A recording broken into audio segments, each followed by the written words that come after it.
બનાસકાંઠા જિલ્લાના અંબાજીમાં કોઈ એક લોડિંગ રિક્ષામાં સસ્તા અનાજની દુકાનમાં અપાતો હોય તેવો માલ ભરેલી ઊભી હતી।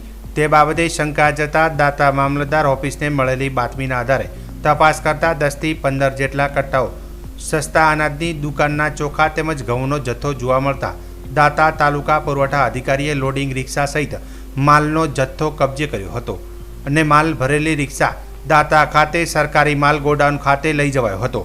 આ રિક્ષા સાથે કુલ 3 ઈસમો ઝડપાયા છે।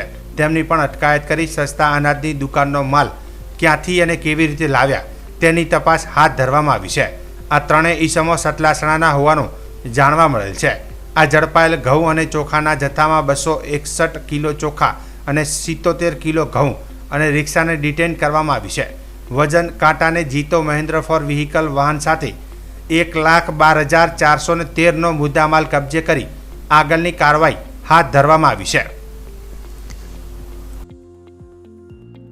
અંબાજી ખાતે ખાનગી બાતમીના આધારે બાતમી મળતા એક લોડિંગ રિક્ષા અને 3 ઈસમો હતા જે સરકારી અનાજનો જથ્થો હોવાની જાણ થતાં અમારી નાયબ મામલતદાર પુરવઠાની ટીમ ત્યાં પહોંચી લોડિંગ રિક્ષા તેમજ 261 કિલો ચોખા અને 77 કિલો ઘઉં અંદાજે 12 થી 15 કટ્ટા છે અને કુલ ટોટલ 1,12,413 રૂપિયાનો કિંમતનો જથ્થો અમે કબજે કરેલો છે। સરકારી ગોડાઉન ખાતે તેમને લાવવામાં આવ્યા છે અને તેમને સીઝ કરી આગળની કાર્યવાહી અર્થે જિલ્લા પુરવઠા અધિકારીશ્રીને મોકલવામાં આવશે।